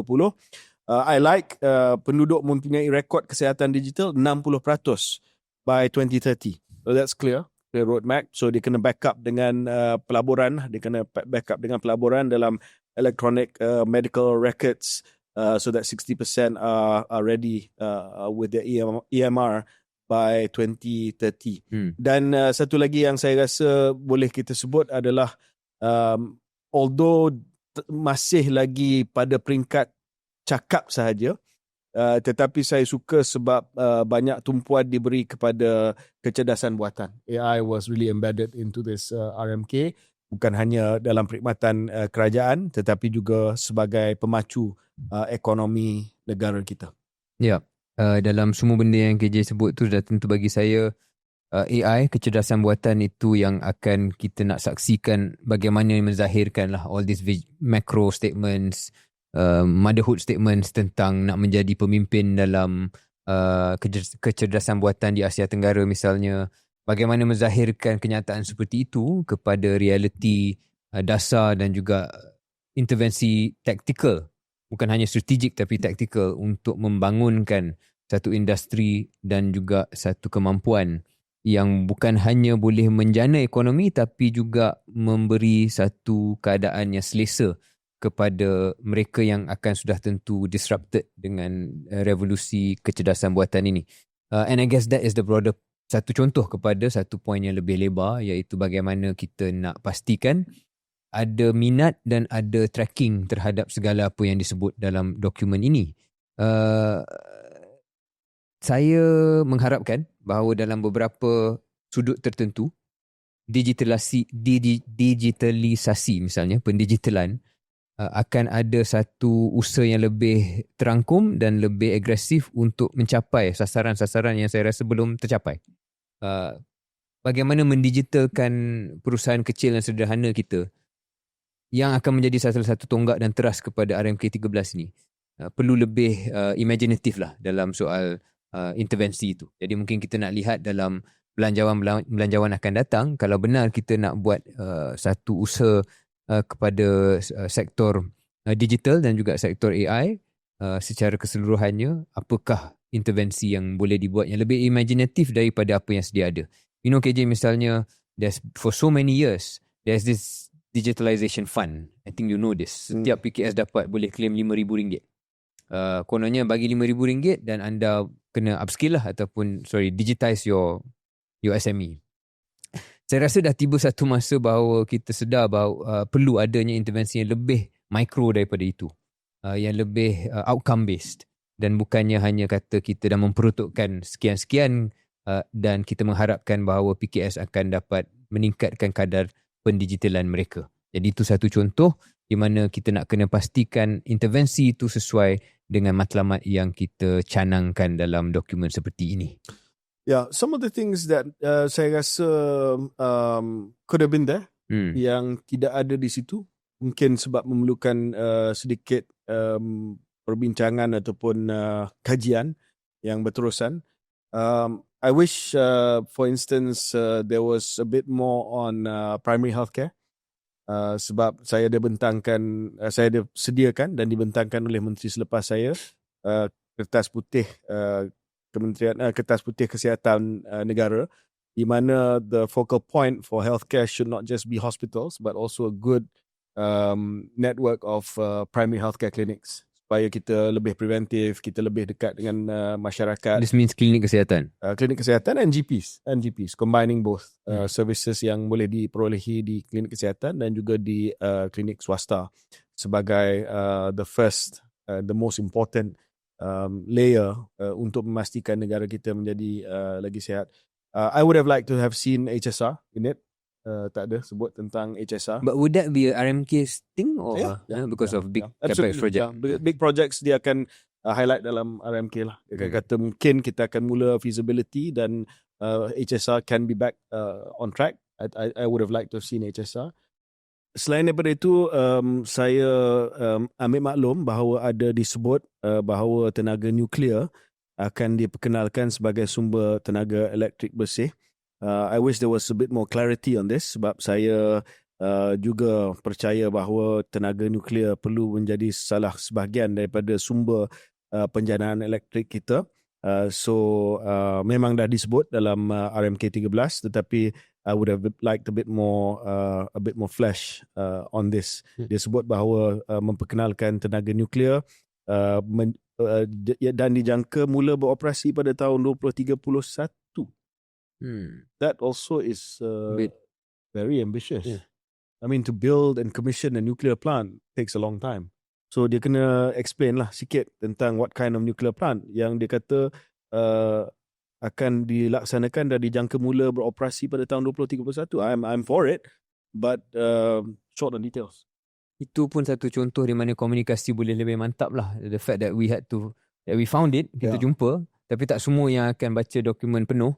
Patutnya ia menjadi salah satu headline sebab that's a big policy move. Yes. It's basically implying that we have agreed bahawa itu antara usaha kita ke arah penjanaan tenaga boleh baru yang akan merangkumi nuklear. Saya juga nak secara ringkas KJ mengambil inspirasi apa KJ sebutkan tadi, bagaimana nak melihat lebih banyak butiran. AI is the thing obviously we are all very excited about, tapi saya tak nampak dalam dokumen ni setakat yang saya baca ni satu strategi yang jelas, intervensi yang membutir berkenaan dengan bagaimana kita nak menggunakan pusat data yang sedia ada di Malaysia ni sebagai asas kepada AI stack yang lebih menyeluruh lah. So it didn't seem like kita ada strategi yang menyeluruh dalam dokumen ini tentang bagaimana kita nak pastikan segala compute power, kuasa perkomputeran yang ada di Malaysia ni boleh digunakan untuk meningkatkan kemampuan kita mewujudkan aplikasi kecerdasan buatan ataupun bagaimana kita menggunakan itu sebagai leverage untuk our own digitalization journey. Tak nampak apa yang akan digunakan. Saya takut dia jadi macam biasa, kita kejar FDI, data center masuk, applied AI companies yang ada kat Malaysia ni, kita banyak talent yang buat, tapi dia tidak berhubung jalin sangat antara kedua-dua kemampuan ataupun aset yang ada. Aset, bakat, human capital yang ada kat Malaysia dan juga data center itu, we need government to make sure that there is that linkage and a deliberate linkaging antara kedua-dua, dan saya setakat ini tak nampak dalam RMK. Saya harap akan boleh dibutirkan pada masa akan datang. And yang terakhir sekali adalah poin yang berkaitan dengan yang Syahrir sebutlah tentang perbahasan dan komunikasi. I don't know if you notice, I was just checking just now. Berita tentang RMK ni dah habis dah. Maknanya saya check hari ni, it's not headline anymore. Saya check, sedangkan walaupun dia agak dry, dia agak macam susah untuk difahami, tak berapa exciting sangat. Tetapi kalau anda adalah seorang menteri yang cekap, yang nak membantu Perdana Menteri supaya naratif RMK 13 ni, dia akan bertahan seminggu dua, you should have prepared something. So saya nak tengok selepas pembentangan hari ni, esok, minggu depan, kementerian-kementerian dia kena Dia kena keluar dan dia kena dah sequence lah dia punya. Not just that, but make it exciting. Okay, PM telah announce this. Ini yang kita akan buat untuk Kementerian Perumahan. Banyak dalam perumahan banyak. PM sebut tentang berapa banyak rumah kos sederhana, kos rendah akan dibina oleh kerajaan, 300,000 kalau tak silap saya. Make it easier to build affordable housing. So, menteri-menteri, they should be all over this. Dan anggap ini sebagai satu bulat-bulat yang besar yang boleh membina momentum yang kita sebutkan tadi lah. Momentum itu tidak akan tercapai secara organik. You kena bina momentum ni. You kena buat content, you kena jual, you kena spin, you kena cakap ini yang PM maksudkan. Dan you kena bawa benda tu daripada langit ke bumi. Sebab RMK ni di langit. Kita akan jadi 30 yang teratas, kita akan jadi 20 yang paling kompetitif dalam dunia dan sebagainya. So you as a minister, you kena bawa benda tu sampai turun ke bawah lah. So Menteri Belia dan Sukan, Menteri digital semua, yang ada semua tu, you kena translate apa yang PM cakap di peringkat 30,000 feet tu, istilah yang digunakan oleh Idris Jala selalu, kepada 3 feet. This is what we're going to do. Ini yang dimaksudkan. Ini projek yang dimaksudkan. Ini peruntukan yang kita akan bagi kepada sektor-sektor yang kita jaga. Saya nampak that's where really the sequencing should. I mean, I don't know. Maybe minggu depan ada comms plan. Tapi setakat hari ni saya nampak headline semua dah beralih ke isu-isu lain. Dalam hal ni, dalam mencerminkan apa andaian kita tentang strategi komunikasi kerajaan dalam event seperti ini, sometimes saya gemar melihat apa yang bernama laporkan, sebab you can almost see that is what they've been asked to do lah. Dan kalau KJ sempat tengok semalam, sebab waktu selepas pembentangan RMK, saya pun mulalah nak check kan apa yang dalam berita. Dan kalau kita letak search pada semalam RMK 13, dia akan keluar tak silap saya 7 atau 8 headline semuanya daripada bernama, all flooded one shot. Satu tentang kesihatan, satu tentang makro, satu tentang fiskal contohnya. Jadi mungkin itu cerminan kepada pendekatan yang tak berapa sophisticated lah. Maknanya okay, let's just flood zone. Kita boleh tunjuk kat bos, okay, see bos, ni lah, these are all the reports that came out in NST bernama The Star. Dia jadi macam background noise lah. Yeah, it becomes background noise because you don't sequence it. Anda tidak pastikan dia punya timing tu sesuai. Macam KJ katakan, untuk panjangkan jalan cerita ni, mulakan dengan mungkin angka-angka besar terlebih dahulu, kemudian keesokan hari Kementerian A boleh zahirkan ini contoh projek yang akan menurunkan daripada 30,000 kaki ke 3 kaki yang kita dah bincang. Misalnya dalam istilah ataupun dalam konteks Malaysia sebagai negara AI, ini ada dalam dokumen RMK. Ini semua 30,000 kaki lah. Aspirasi Malaysia pada tahun 2030 adalah untuk menjadi negara AI yang terangkum dan mampan. I mean, what does that mean? Right? Dalam industri tenaga boleh baru, keupayaan analitik ramalan berasaskan AI boleh digunakan dalam penyediaan unjuran permintaan. So dia nak tunjukkan bagaimana AI ni boleh masuk ke setiap sektor. Jadi dah boleh ada planning. Kementerian sekian-sekian, Kementerian Tenaga dan juga Kementerian Digital boleh katakan ini akan kita perincikan projek ataupun inisiatif sekian-sekian dan dalam 12 bulan akan datang anda akan melihat ini hasilnya. Jadi itu tidak ada perancangan barangkali ataupun tidak ada perancangan komunikasi dan boleh jadi kedua-duanya KJ. So to be fair, kita belum lagi dapat scan semua berita lah, tetapi kita scan apa yang kita dapat melalui portal-portal berita yang popular. Saya tengok The Star sebagai contoh. Yang saya nampak coordinated Sarawak. Bukan kementerian federal tapi Sarawak. Sarawak contoh ada 3 story hari ni. Sarawak Lords LAUDS Lords Road Infrastructure Upgrades under 13 Malaysia Plan. So Douglas unggah Timbalan Premier Sarawak kata ini akan complement Pan Borneo Highway, ada propose border road yang akan dibina. So dia bawa ke 3 kaki lah. 3 kaki, orang pun faham. Lepas tu Sarawak Business Groups Hales 13th Malaysian Plan aims to boost state growth, clean energy. Sekali lagi dia cuba explain hydrogen hub.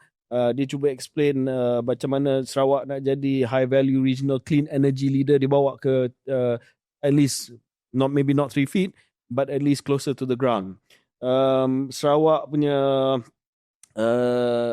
Deputy Energy Minister sebut bahawa 13th Malaysia Plan helps Sarawak develop as clean energy powerhouse. Dia dah ada dia punya narrative. Yeah. So, ini yang kita harapkan daripada kementerian-kementerian. Yeah. So, kalau Sarawak, they can get the acts together very quickly. Kenapa bukan federal lah. Yeah. Okay. Ada apa lagi nak bincang pasal RMK? Tidak ada KJ. So that's it for now. Ya, dan kita break seketika.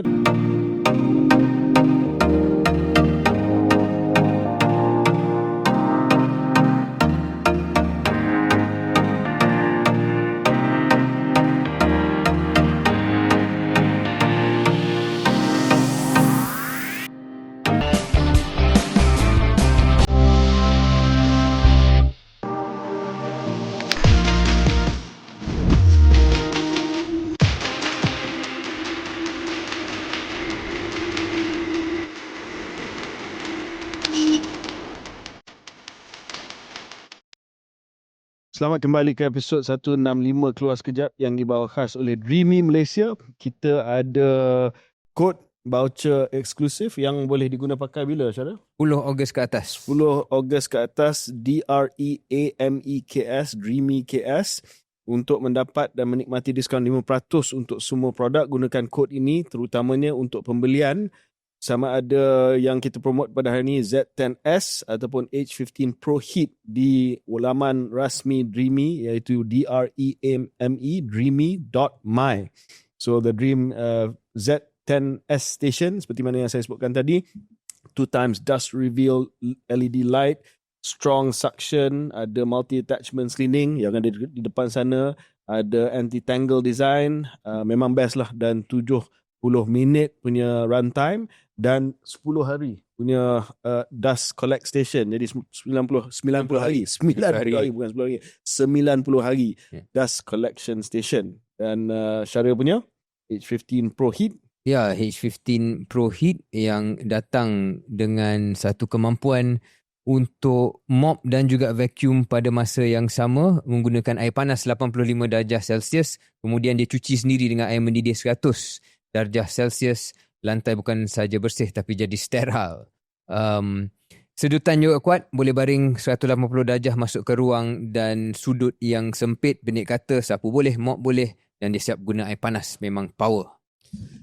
So, kita ada guest, tapi saya difahamkan Syaril ada meeting selepas ini. Saya ada meeting online yang saya terpaksa mohon izin untuk beransur terlebih dahulu, dan tetamu ini juga lebih saya nampak sesuai dengan gaya hidup KJ. Ini salah satu aktiviti yang KJ buat yang saya tak buat. Setakat ini belum buat lagi, dan bukannya pikul tetapi sukan yang lebih fizikal lah. Mungkin KJ boleh perkenalkan tetamu. Jadi saya minta izin dulu. Okay, thank you. Bersama saya dalam studio untuk membincangkan satu topik yang panas, isu semasa dan isu keselamatan jalan raya sebenarnya, adalah saudara Izzat Roslan. Assalamualaikum Izzat. Waalaikumsalam. Waalaikumsalam Cik. Alhamdulillah. Sihat. So saudara Izzat Roslan dikenali sebagai That Muslim Cyclist di Instagram. Boleh check dia punya Instagram, That Muslim Cyclist. Sebelum kita mula nak bincang pasal perangai cyclist. Kita Dara pun tak ada kat sini, so kita panaskan suasana lah. Perangai cyclist ni. Izzat, tolong kenalkan diri sikit. Who are you? What do you do? Dan kenapa Izzat ada authority nak bercakap pasal benda ni? Okay. So, first and foremost, nama saya Izzat bin Roslan, or I guess famously known as Muslim Cyclist lah, because that's my Instagram punya handle. So I have, 10 plus experience in cycling industry, mainly in the technical aspects of bikes lah. So at the moment, I am the service department punya manager dekat Cyclist Wardrobe. I think cyclist semua tahu lah kot kan. I think KJ pun tahu juga. Cyclist Wardrobe ni is one of the shops in Lembah Kelang, in PJ to be exact. And then on top of that, I'm doing a little bit of social media punya marketing for an cycling apparel brand called Velotos, which is a US-based company, which they have their Asia office here in KL in Sentul. And then on top of that, I do a lot of like social media stuff in pertains to cycling and relate cycling to Muslim lifestyle, right? Awak setiap minggu kayuh berapa kilometer? Saya semenjak saya tukar kerja ni dah kurang sikit lah. Dapat anak baru, so kurang sikit. Dapat anak baru kurang sikit. Kalau dulu yang paling normal? So normal, I think let's take last year lah. Last year, because I was quite competitively racing, I would say 500 kilometer lah per week, easily lah. Per week? Per week. Oh ya. Yeah. Ya, Dulu, ni cerita dulu lah. Oh. Ini cerita dulu lah. But I think this time around, probably around that, you know, like I'm happy with like 200-ish. Dan kawasan jajahan you kat mana? Kawasan jajahan so I live in last time I was working in Shah Alam, so around that kita punya hotspot area lah kita nak bincang kan. So around that GCE, Batu Arang lah. Kuala Selangor, Yeah. Fruit Valley tu. So saya jemput Izzat sebab minggu lepas. Minggu lepas saya sebagai naib presiden Persekutuan Kebangsaan Berbasikal Malaysia, iaitu Persatuan Sukan Basikal Malaysia, menganjurkan satu town hall bersama dengan komuniti berbasikal dan polis dan juga JPJ. Sebab kita nak bincang satu isu yang sekarang ni hangat dibahas di media sosial lah. Ini rentetan daripada satu insiden yang berlaku di Jalan Bestari Jaya, jalan ke Kuala Selangor. Ya, betul. Tak silap kan? Yep. Ada satu pertikaman lidah antara seorang pemandu bas dan sekumpulan penunggang basikal. Dan insiden tersebut menyaksikan kedua-dua pihak bertengkar di bahu jalan. Betul. Dengan dakwaan bahawa pemandu bas bertindak secara agresif terhadap kumpulan penunggang basikal tersebut, dan ketegangan memuncak apabila pemandu tersebut dilihat keluar daripada bas dan cuba menendang salah seorang daripada penunggang tersebut. Susulan daripada kejadian tersebut, pihak Rapid Bus, iaitu bas yang berkenaan, telah mengeluarkan kenyataan rasmi sebenar. Cakap kejadian berlaku apabila sekumpulan penunggang basikal menunggang secara berkumpulan dan memasuki lorong kiri, menghalang laluan bas MRT yang sedang beroperasi. Rapid Bus turut maklumkan bahawa pemandu terlibat telah diberikan sesi kaunseling agar lebih tenang dan bersikap profesional. Okay, that was the incident lah. Okay, exactly. Lepas tu kita menganjurkan town hall ni, di mana polis dengan JPJ pun telah memberi pandangan mereka berkaitan dengan undang-undang yang sedia ada, peraturan yang sedia ada, bahawa basikal ini memang dibenarkan untuk berada di atas jalan raya biasa, mengikut Akta Pengangkutan Jalan 1987, dan basikal ini adalah golongan yang kedua yang patut diberi laluan selepas pejalan kaki. Pejalan kaki pertama yang dapat prioriti, yang kedua yang menggunakan sikal. Maksudnya basikal dan juga motosikal lah. Betul. That means kenderaan berat dan kereta kena bagi laluan. Exactly. Ini by law disebut oleh polis dan juga JPJ. Tetapi kenapa hate sangat, Izzat? Orang benci kita ni sangat. Okay. So it's macam mana nak cakap lah. There's a few factor lah. I think But I guess going back to the town hall punya issue tu, I think the vibe yang kita dapat from JPJ dan juga PDRM macam like, kenapa benda ni jadi isu lah? So and then, kata kemalangan di Malaysia, mostly bukan basikal. Betul. Kesalahan pun tak ada satu pun basikal. Kan dia cakap. Betul lah. Saman pun kita tak pernah lagi saman basikal lah. So bila kita tengok dekat town hall punya meeting tu pun, the vibe yang saya dapat macam JPJ dengan PDRM dia macam lah, apa sebab benda ni jadi isu? Sepatutnya tak ada isu pun kan. But I think a few factor lah. I think a few factor yang memberikan orang kata sebab lah kebencian. Satu, kita ni ada kenderaan yang I think jauh lebih slow lah. Kata ni kita ni macam ni, bahasa mudah dia menyemak lah kot. So mungkin kereta ni mungkin speed yang dia bawa mungkin dalam 70, 80 ke 90 km sejam, dan tiba-tiba basikal ni tengoklah tahap level fitness macam mana kan. Kalau KJ mungkin laju sikit kan, speed dia 30-40 km sejam kan.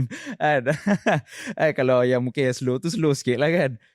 So bila perubahan speed ni, terutamanya bila jalan tu sempit, dia menyebabkan sedikit orang kata semak lah, especially bila tak ada bahu jalan kan. Okay.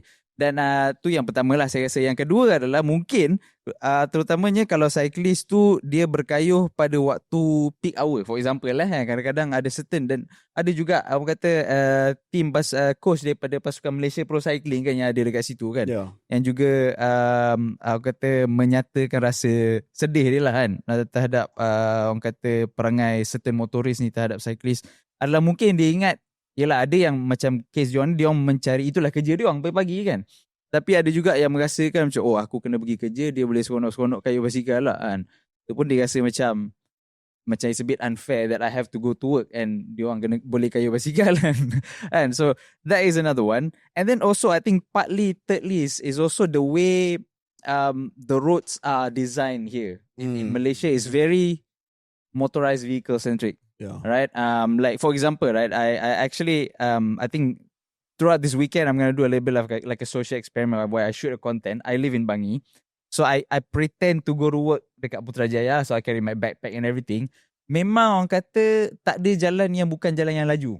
Everything is fast lane, right? Dan ia bukan lebuh raya. Dia bukan lebuh raya, tapi it's a fast lane lah. Saya faham. Kan? Saya faham. You know what you know. Memang tak selamat lah. Memang tak selamat. So I have to go, maksudnya keluar rumah tu dah orang kata I have to cross empat lane yang orang kata jalan laju tapi bukan highway. Yeah. Kan? And then nak masuk Putrajaya pun kadang jalan yang orang kata jalan yang laju lah. Kereta boleh orang kata 100 km sejam lalu kat situ. Tapi dia bukan highway. So ini maksud jalan kita tidak dibina dan direka untuk kenderaan selain daripada kereta. Betul. Selain daripada motorized vehicle lah. Ya. Pesir kan. Macam ada yang tak ada bahu jalan dan sebagainya. Tapi itu adalah jalan orang kata high traffic lah bila pagi kan. So I just sort of like just nak tengok lah macam mana kan. Tapi memang orang kata if you're not a competent cyclist lah per se, or you have a high level of ability to ride a bike, it's definitely not an option lah untuk kayu basikal sebenarnya. So I think that these are the three among other things yang I would say orang rasa basikal ni macam menyemak lah on the road from my observation. Okay Zat, saya setuju itu antara sebab-sebab dia dan persepsi dah lekat lama. Betul. Dah lekat lama yang seolah-olah bicycle ni nuisance on the road. Yeah. Just to be clear kepada pendengar dan penonton KS, saya rasa yang masalah ni tidak sangat pengayuh basikal di taman, macam kanak-kanak di taman. Betul. Ataupun Pak Haji yang kayuh basikal di masjid, pergi surau di kampung. Sebab dia tak bertembung sangat dengan kereta lah. Exactly. Dan kawasan-kawasan ni bukanlah high traffic. Ini lebih kepada 2 ataupun 3 kategori yang saya nak summarize ni. Yang pertamanya adalah kumpulan high performance. Yep. Yang memang buat training atas lebuh raya ataupun jalan raya. Jalan besar lah. Dia tak ada pilihan. Sebab ini atlet berbasikal negara. Dia tak boleh kayuh dekat bicycle lane.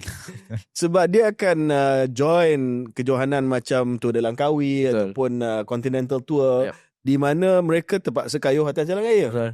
Dan ada komen daripada salah seorang jurulatih gitu kan. Dia kata kadang-kadang dia guna jalan di Johor kalau tak silap. Ataupun maybe Johor, I can't remember exactly. Di mana dia hanya jalan 2 hala, 1 lorong saja. Satu lorong, betul. Dia mention betul. Dia tak ada choice sebab itu memang tempat latihan dia. Dan sebab dia dah biasa kat situ, kenderaan biasa kat situ, dia dah biasa dengan dia lah. Yep. Tetapi kadang-kadang dia bertemu dengan kenderaan bermotor yang tak faham, yang tak sabar. Sedangkan kalau nak tunggu pun berapa saat dia, berapa minit je nak tunggu supaya dia clear. And then konvoi profesional tu dia akan bagi isyarat bahawa this is the right time to overtake. So itu kumpulan pertama, iaitu yang memang dia cari makan dan itu memang kerja dia lah. Kerja dia adalah athlete cyclist. Betul. Yang kedua adalah weekend warrior macam kita lah. Betul. Weekend warrior macam kita, yang ingat kita ni yang ingat profesional lah. Macam profesional lah. So kita akan keluar gerombolan. Betul. And then yang ini mungkin yang banyak mencetuskan insiden lah. Betul. Macam dengan I'm going to come back to that group later. Yep. Dan kumpulan yang pertama, kedua, yang ketiga adalah commuting people lah. Orang yang menggunakan basikal sebagai mod pengangkutan harian mereka. Which is ada juga beberapa yang datang masa tahun sebab mereka ni akan pergi ke kawasan yang sesak lah. Sebab mereka ada seorang uncle tu dia duduk di Oakland Road kalau dia kena lalu Oakland Road dan dia akan kerja ke KLCC. kena pergi KLCC. So dia terpaksa lalu jalan Kelang Lama dia kata dia rasa bahaya bab tu. Lepas tu bila dia sampai ke River of Life, dia rasa selesa sikit. Betul. River of Life dekat KL ada laluan tu. Ada laluan lah. Bila saya dengar cerita uncle tu, dia macam mana dia kayu kat Brooklyn Road. Kita bawa kereta macam tak ada bahu jalan apa semua. So everyday lah. So ini 3 kumpulan utama lah. I think fair to categorize lah. Akan bertembung dengan kereta dan motorized vehicle. Nak tanya sikit Izzat, especially yang kumpulan kedua lah, kita lah Weekend Warrior ni yang pakai lycra, yang pakai apa bajet-bajet ni. Adakah semua daripada kita Weekend Warrior ni yang ada road bike semua ni faham etiket ataupun tingkah laku berada di atas jalan? Sebab yang penting adalah kita share. Kita kena share the road. Kita minta motoris memahami supaya kita kongsi bersama. Tapi adakah pada kita ni tak ada kesilapan langsung? Okay, I think that is a good question, because I think to be fair, sebenarnya tak semua yang tahu. Dan benda ni orang kata dia macam ilmu yang kata turun-temurun in the sense dia tak ada maksudnya formal education. For example, kalau macam orang yang pergi belajar memandu dan belajar naik motosikal, dia ada formal education. Maksudnya syllabus dia ada betul exam dia cerita apa maksudnya macam mana nak drive kereta, macam mana nak bawa motosikal. Inilah orang kata sign-sign dia yang kita kena patuhi. Tapi basikal ni secara memang tak ada. Bukan nak kata secara amnya, tapi memang tak ada. Maksudnya tidak ada, melainkan maksudnya kita jumpa dengan satu grup yang mungkin dah lama kayuh dan dia diturunkan daripada situlah maksudnya knowledge tu. Kalau kena grup yang semua beginner, maka semua orang tak tahu apa-apa lah macam mana nak buat atas jalan raya. And I also think that partly is that bila mana kadang-kadang kita excited dan kita kayu basikal ni adalah satu aktiviti sukan dan kita ada adrenalin dan sebagainya kan. Kita jadi happy, kita jadi excited. Kadang-kadang setengah grup cyclist ni, especially yang baru dan sebagainya, ataupun yang tak biasa ataupun tidak tahu keadaan di jalan raya ni, dia jadi excited dan dia lupa dia berada di atas satu jalan raya yang kalau dia tersalah corner basikal, lori boleh orang kata gilis dia terus. Kadang-kadang cyclist ni pun terlupa yang dia berada di atas jalan raya sedang berkongsi jalan dengan motor, kereta, lori yang orang kata beratnya 3-4 kali lebih berat atau dan kelajuannya jauh lebih laju, yang a simple mistake can cost lives dan benda ni adalah satu concern jugalah kan. Maksudnya bila mana tidak ada etika yang formal yang disampaikan kepada penunggang-penunggang basikal ni, which is I think sebagai I do what I can do lah kan. Maksudnya whenever we organize group rides and everything, kita briefing bagi tahu, just be mindful that you're sharing the road with other vehicles. And kadang-kadang especially kadang-kadang it's quite common bila kita kayu berdua-duaan kan, maksudnya 2 file, double file apa semua kan. I mean walaupun ada peraturan cakap tak boleh, but I do know that me and you, we both have done it, right? Most cyclists would have done it. Dan hari tu masa kita tanya polis dengan JPJ pun macam grey area jugalah. Dia faham senario. Maksudnya kalau double file tu group dia lebih kecil, senang kereta untuk motong dan sebagainya. Maksudnya it's up to discussion lah. Maksudnya bukan a set, maksudnya wajib satu barisan kan. So benda-benda etika-etika macam ni, maksudnya it's good to join, for example new cyclists to join with groups yang ada dekat mana-mana lah kan, yang more experience dan sebagainya. Kat sini kita boleh belajar, but I do understand the concern that we need to have something formalized lah. Maksudnya from either JPJ collaborating maybe with MNCF to come up with something and a downloadable pamphlets or anything, and for them to, or even something like do something with the cycling retailers, and whenever they buy a bike, they can get like a pamphlet. So these are do's and don'ts as a cyclist on the roads, and so I think that would be good. Saya rasa kita dah setuju dah daripada town hall tersebut. Antara outcome dia adalah untuk kita sediakan risalah ni. Kan kita PKBM, MNCF akan work together dengan the community. For sure. Really simple lah. Kalau beli road bike tu kedai basikal tu boleh bagi boleh sama ada physical copy ataupun soft copy. Inilah do's and don'ts. Inilah kalau keluar satu kumpulan, ini yang buat, bagi syarat. Betul. Always tengok, always make sure dapat eye contact dengan kereta kat belakang sebelum nak potong lane dan sebagainya. kita ingat common sense, tapi kadang-kadang maybe dalam dua keadaan lah. Satu, dia ni memang newbie lah. Dia baru. Betul. Sebab dia punya penghijrahan daripada kayuhan taman ke jalan raya ni sebenarnya sangat-sangat besar. Betul, it's huge. Jurang dia sangat besar. Tetapi kita ingat bila kita champion taman, nak pergi ke jalan raya ni is no problem. Kalau aku boleh tapau kat taman ni, that means aku boleh pergi Putrajaya semua. Sedangkan is totally different. I mean, 100%. You're talking about 15 kilometers an hour versus 30 kilometers an hour of the bicycle. And talking about 30 kilometers an hour kereta kat taman versus 90 kilometers gerak, and totally different lah. 100%. So, itu yang saya rasa kita akan buat risalah ni. I think to make sure that kita meningkatkan lagi kesedaran. But the other thing is, satu is dia punya newbie. Yang kedua ni adalah saya suka apa yang Izzat kata masa presentation dan tadi. Bahawa attitude cyclist ni, masa kayuh weekend warrior ni, cycling ni jangan anggap is everything lah. Betul. You know, because dia bila in the moment, dia macam Izzat kata tadi, adrenaline. Dia nak kejar Strava punya segmen. Oh, betul. Dia memang nak kejar. They don't care. Dia tak pandang keinginan. Strava punya segmen ni basically setiap jalan ataupun setiap bukit akan ada ranking lah. Dia buat dia. Ada ranking. So bagi cyclist, dia tahulah Strava ni app, dia akan tahu, okay, Izzat nombor 1, aku akan jadi nombor 1. So dia akan kejar. And they will forget everything else. Betul. So macam mana Izzat? Advice. Okay, so I think number one is that normally benda ni akan berlaku is when you are less fit lah. I mean, there's one of the reasons, maksudnya macam I preach about being fit, not so much about competing, but it's about like being rational when you add that, orang kata 175 beats per minute. Now, if you're not fit, you can't be rational, betul tak? So, and then always have in mind, like maksudnya macam, yalah, maksudnya when you're in the moment, maksudnya okay, aku macam die, I have to get this segment, or I have to overtake my friend, I have to outsprint my friend, kind of thing. Which is a good friendly competition to get your fitness up, which we all respect. But then you have to realize that, maksudnya you have to remember that you are sharing these roads with other road users, right?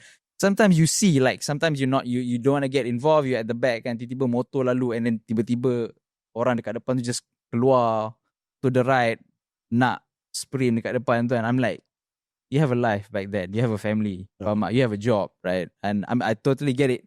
Professional cyclist that does it, but even that's a controlled environment. Mana ada kereta dan sebagainya, and also they paid, they have insurance to cover for that. Kita ni weekend warriors, like basikal kena bayar sendiri, and medical bill kena bayar sendiri. Lepas tu tak ada kerja, dan tak boleh masuk kerja, dan you have to pay unpaid leave or whatever, kan. Macam it's just, there's more to life than riding bikes or whatever sports you're doing. A few more things is that nak cover dalam segmen kita ni. Yang pertama dia adalah you study Australia, kan? Yeah, I did. Yes. So kat mana? Adelaide. Adelaide, yes. Adelaide, okay. Yes. Macam mana attitude pembawa kereta di Australia dengan bike cyclist ni? Sebab dengar kata, dan I know I've cycled in London also. Right. Dulu memang dia orang benci cyclist lah. Tapi sekarang ni nampak macam dia coexist. Dia sedia untuk share, untuk kongsi jalan raya itu. Walaupun ada juga yang masih tak berapa friendly lah, tak berapa besar. Australia macam mana? Okay, so I think from like gathering experience, kita ingat, mungkin orang Malaysia ingat, ataupun cyclist kat Malaysia ingat benda ni adalah masalah Malaysia. And apparently dekat Australia, let's say kita cakap US, UK, you mentioned, it's still a thing. Maksudnya pertelingkahan ataupun argument between motorists and cyclists is still a thing. And the same case when I was in Australia as well. Maksudnya benda ni benda yang tak masih ada, and it's still a conflict, and in fact it's an ongoing thing. Dekat sana, macam contoh dekat Australia, under their city council, which is Brisbane City Council, there's a specific body called Cycling Brisbane, which you can go to their website, Cycling Brisbane. Dekat situ you boleh tengok benda macam lalu lintas dia, and so for example, I want to get from where I live to this location, what bike path that I can use, and what's a safe cycle lane. And this Cycling Brisbane is like, what they do is basically promote cycling and encourage safety and give a bit of idea of how motorists should behave while cyclists around. And despite all of that, argument tu still ada.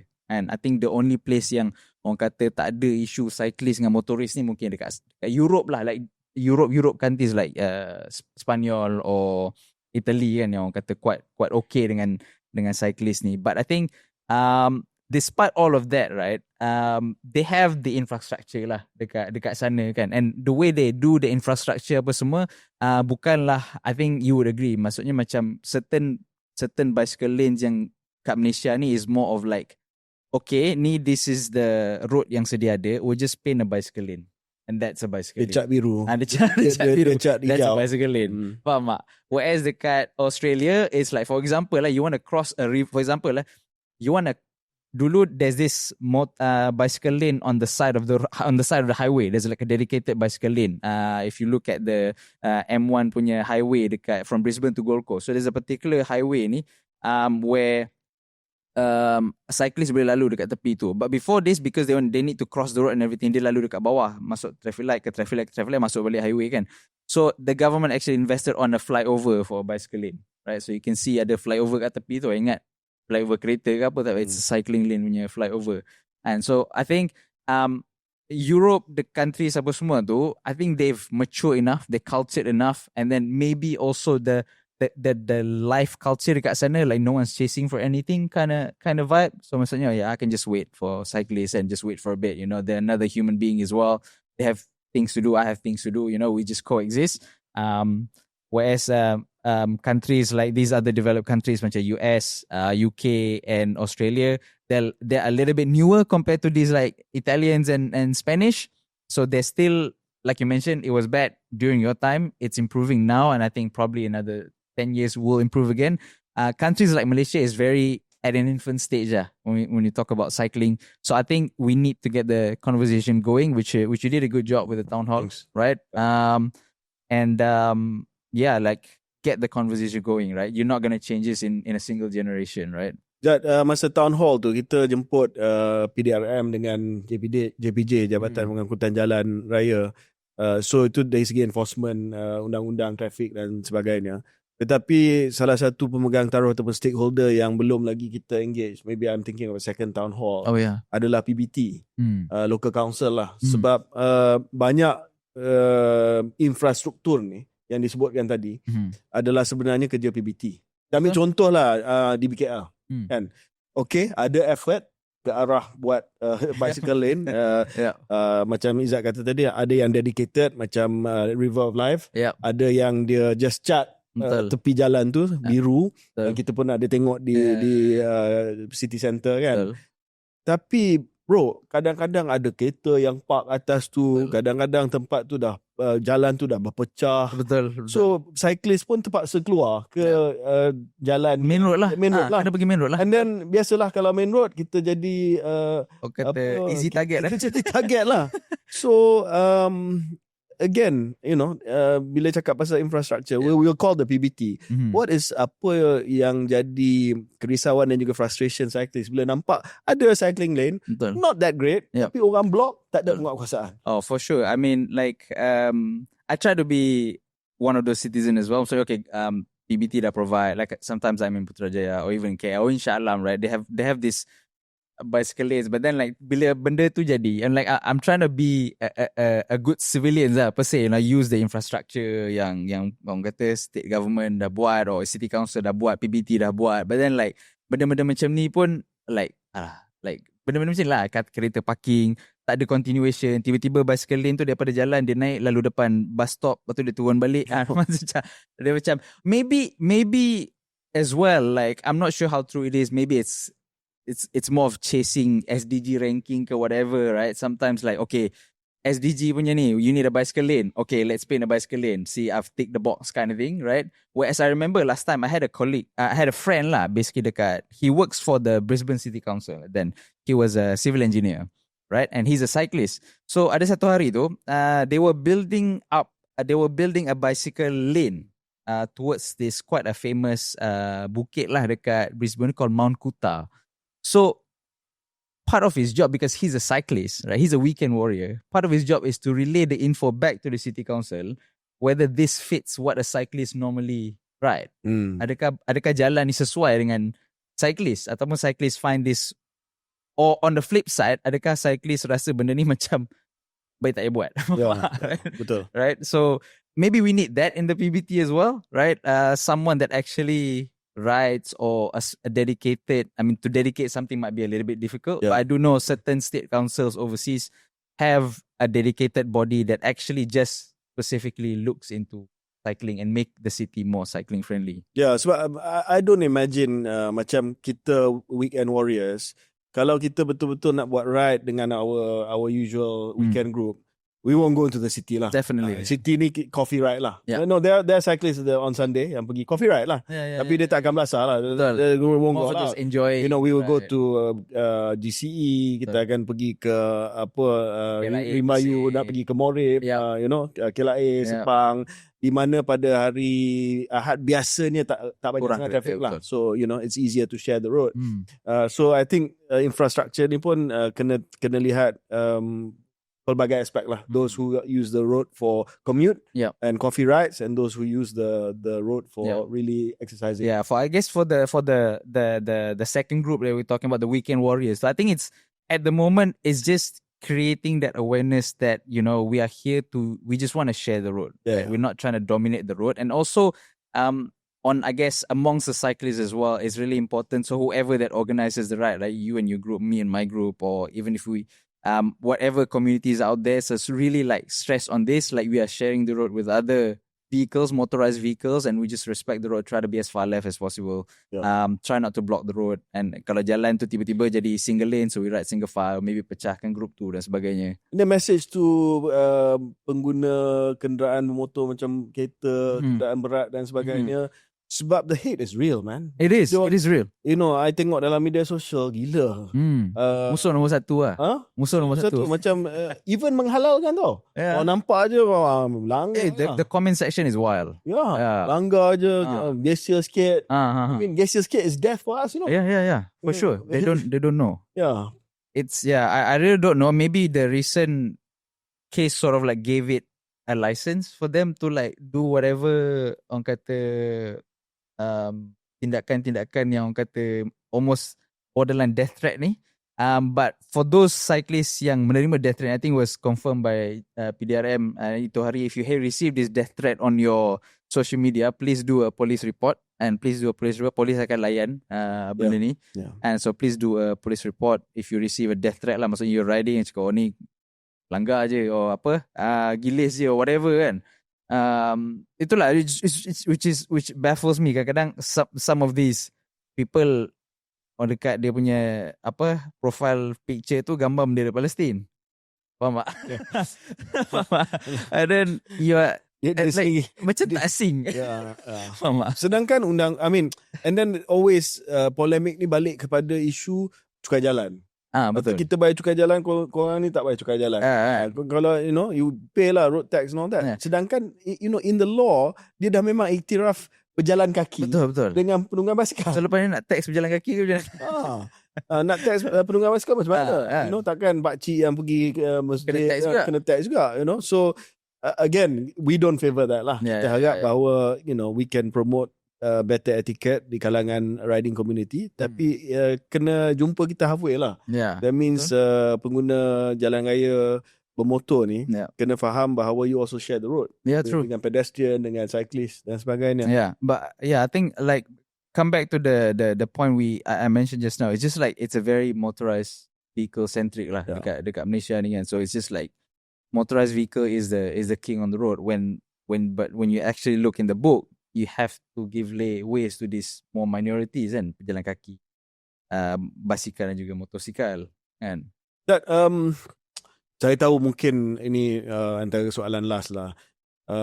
Mungkin kita jauh daripada menjadi negara macam Belanda ataupun negara Eropah, di mana cycling ni diterima sebagai gaya hidup dan juga just mode angkutan harian.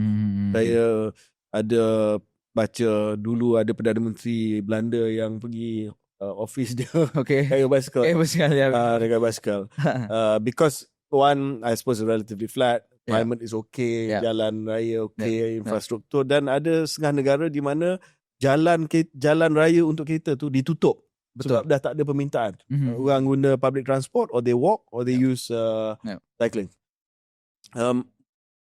boleh ke Malaysia ni jadi macam tu KL lah. Okay. Jangan cakap Malaysia lah, Okay. KL lah. Sebab ada orang kata tak boleh sebab apa, we don't have good public transport, last mile tak ada, we don't care about sustainability, kita lebih kepada nak bawa kereta kita juga walaupun seorang pemandu dalam kenderaan itu tak ada penumpang lain.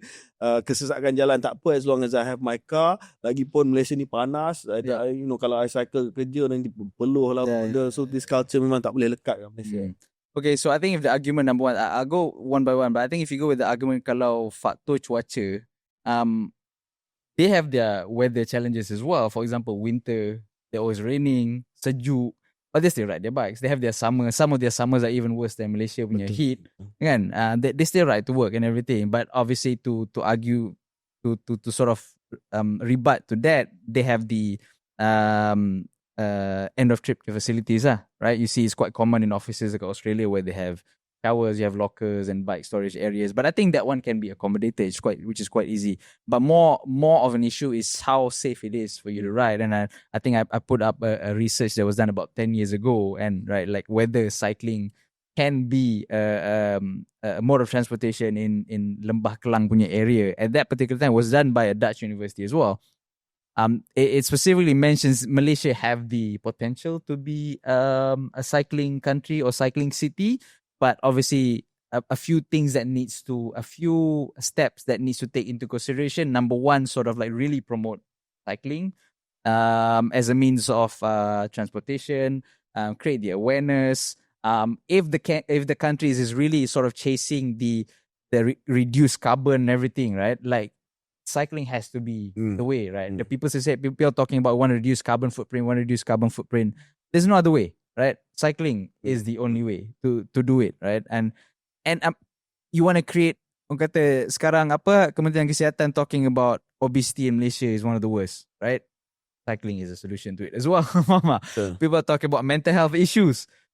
Cycling is also one of the solution to the problems. Like, you go to work, right? You ride, you sweat it out. You know, you have good enough of endorphins, which can negates the stress hormone of cortisol, right?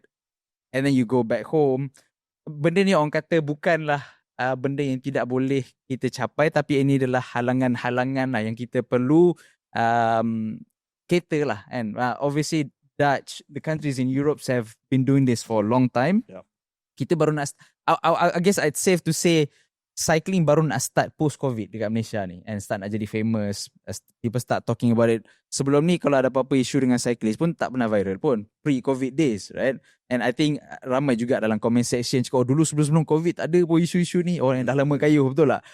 Tiba-tiba lepas kayuh ni, when you get influx of cyclists and then you got influx of new cyclists, man, I think it can be done, but I'm not sure how, when, but I think we both have a role to play, and the cycling community have a role to play to sort of not bashing, but sort of like constructive, like this is what we can do, this is what we should do, this is how we should progress with this, and obviously working together with the community. And I think it's Thanks, Zat. Terima kasih.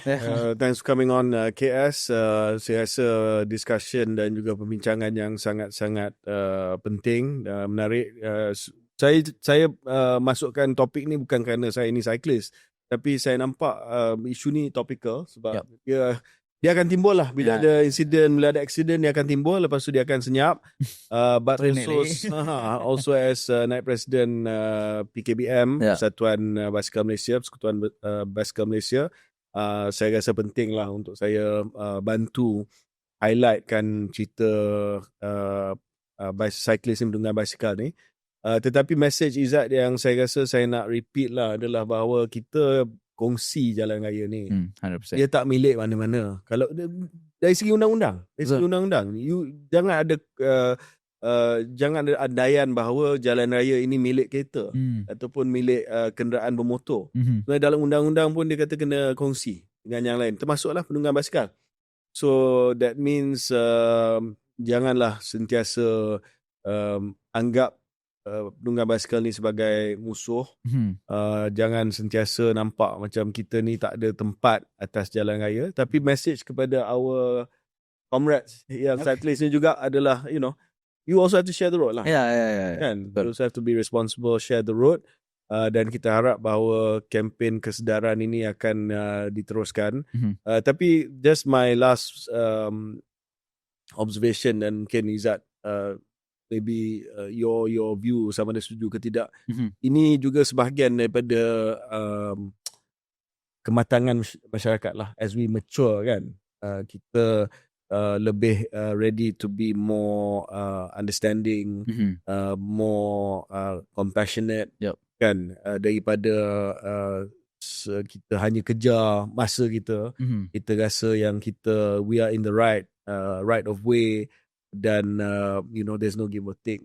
Saya nampak it's not just about cyclists and motorists di Malaysia. Motoris dengan motoris pun ada problem ni. We have a big deep-rooted mentality problem. No, I 100% agree, right?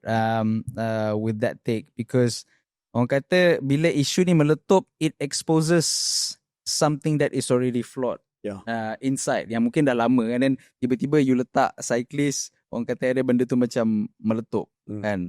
It's like people tak boleh, rupanya orang tak boleh nak sabar 2 saat. For example, faham tak? Everyone is just like chasing everything to do what? Faham tak?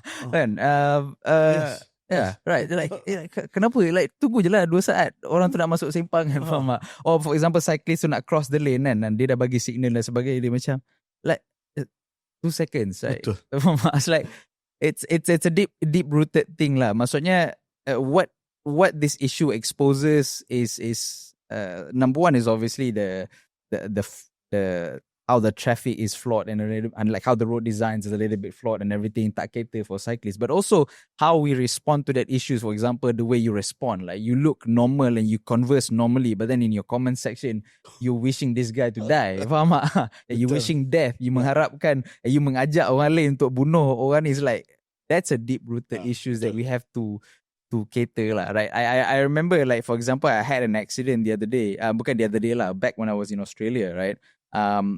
I had an accident, okay. I was going straight, the car was going to a park, okay, faham? And dia dah indicate lama, technically it's my fault lah, and because I didn't see it, and because after that ada dispute dekat police station apa semua kan, but then it was like, the car comes out, and then this is in Australia, dia keluar, and then she was like a nurse, and then she was making sure that I didn't have concussion and everything, and waited ambulance datang apa semua kan. So these are all maksudnya macam the characteristics or the attitude of the citizen itself, right? Kalau macam kita, for example, most likely in a lot of cases it's a langgar lari punya situation lah, and jarang you tunggu. Faham tak? So yeah. Thanks Izzat, terima kasih, dan terima kasih kerana bersama dengan kita pada episod KS kali ini.